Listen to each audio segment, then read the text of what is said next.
Hello, welcome back. This is Fredrik from Tech Nordic, and today I'm going to talk about how to generate a multi-channel and how to analyze it.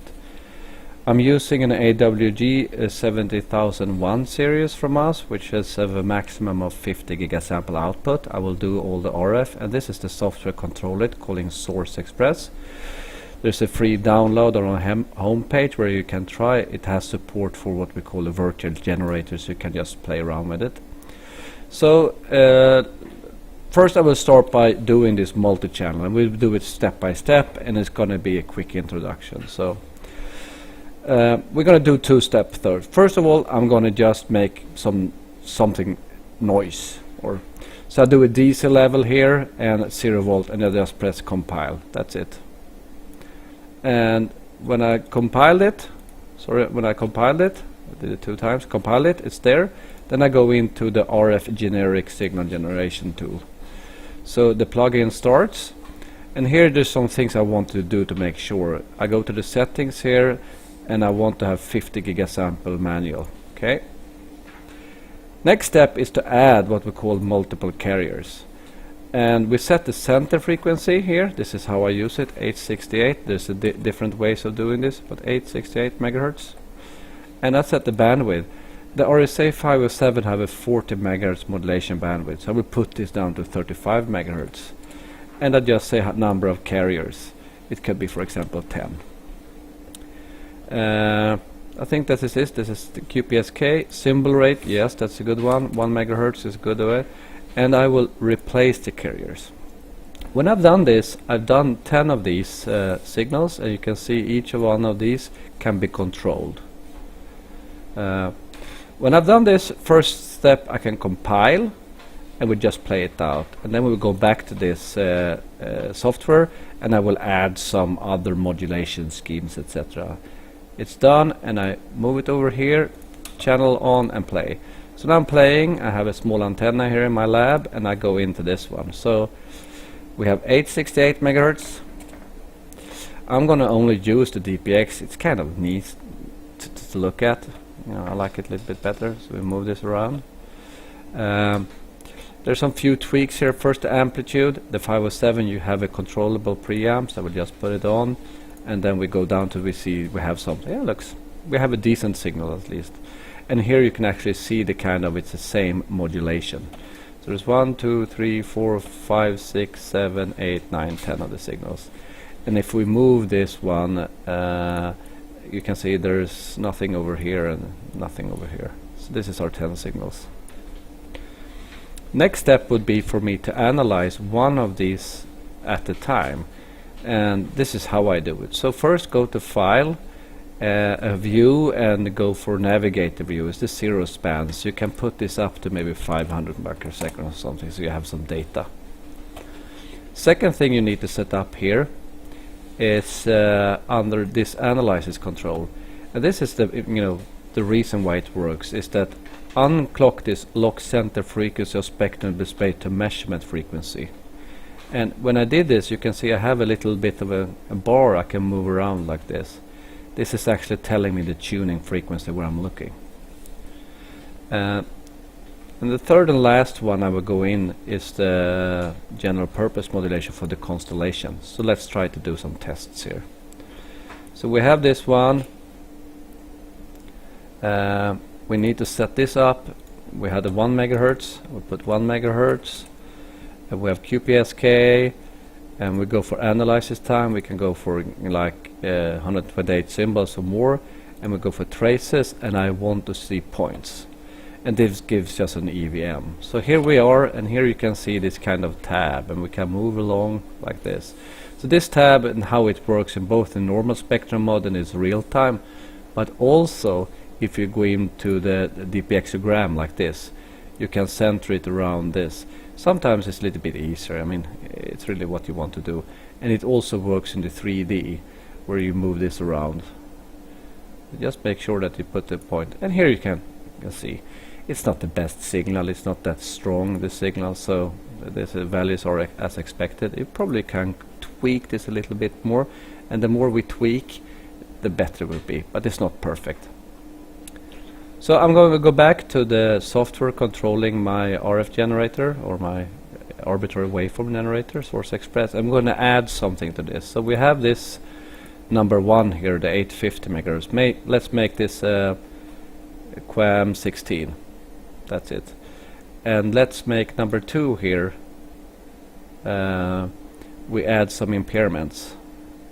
And we can turn on IQ imbalance. Let's put it at 10%. I think that is about it. And then I just press compile. It will compile this, make a new file, and you can see the file size here is about 12 meg or something. It's I think up to 16 gig you can load this. So it's quite a lot of things. In this case it's 25.4, but 25 meg. And I'll take this one and drop it, and it will load it, and we can go back and see what's happening here. So after a while it will be loaded here again, and we can start analyzing. So what I did here is very simple, but you can see this one over here, and this is really good if you want to tune around or do things around, not the center frequency. So if you have a multi-carrier, you can do a lot of things. So we can move it. We play with number 1 and 2. So this is number 2. Here number 3 looks good. So number 2, here you can see that wobbling of the IQ imbalance back and forth. And this one over here, was that the 16 QAM? It's a bit tricky. I can see the 16 QAM, and you need to then to change this one to 16 QAM. Hopefully. And what was the center frequency? It was 850. 50 meg or something. Was it 851 or? Let me see if I can get this.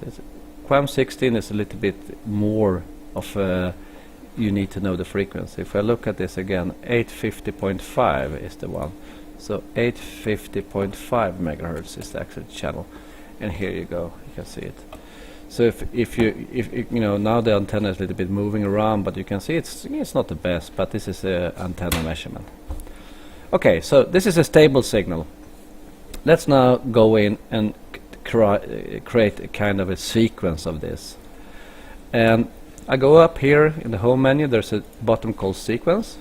I take this track, which I did now, track 1, and I also did this DC. And we can, for example, add track number 2 and DC. And we repeat this 200, that's 200 microsecond, and we have a dead of 500 microsecond. I think this is it, and then we go back to first. So this is the loop now. We play the first original one with no problems, and we wait 200 microsecond. We play this one with a different modulation scheme, and we wait 500 microsecond, and we just repeat this one. I go to the sequence here, and I just load this. Oh, go home first, and I just load this track. That's it, and it's playing out already. So this is how that looks like. Of course, my antenna is not perfect, but you can see from time to time one of the issues you might come across. It's that the fact that it does demodulate the 0. So this is where I'm using this one. So I put this to 500, or we can put it at 1 millisecond. No, that's to 2 milliseconds. And now here you can see that I have points in the middle here, and these points refers to nothing. So I need to make sure that the software knows where it's not working. So there's a find here, and here you can use burst detection. So if I put it on, it will only look at the burst and demodulate. So now I can move over here again. Of course there's a different modulation. That was QPSK, and this was the IQ imbalanced from time to time. So let's see if we can capture one of those from time to time. The second thing, I'm just free running here. Second thing is you can move along this again. So, and lastly, I know this video is a bit fast, but lastly I will add the triggering, because the triggering gives us some features to look at. We know that every second burst has some problems. So if I go here for triggered, and I just move the trigger down to like 55 or something, you should have a more stable trigger, hopefully. Not really. Okay, at least there's something. So you can see here, and I can move this around so I can look at different parts. And I can stop this now. We have several. We can stop this now, and I can look at only this burst over here, and I can replay. So if I go back to my the problematic one, I just replay. That's the 16 QAM, yeah. This is the one which is bad. Replay. Here it looks okay. Maybe it doesn't look okay over here, and I replay. Oh, so this is the problem, the burst that is bad. Yeah. I hope you enjoyed this short video. It was how to generate multi-carriers, different modulation forward, and how to use RSA and you know, particularly SignalVu-PC to try to look at how you can analyze it. And don't forget, you can always go to replay all. Thank you very much.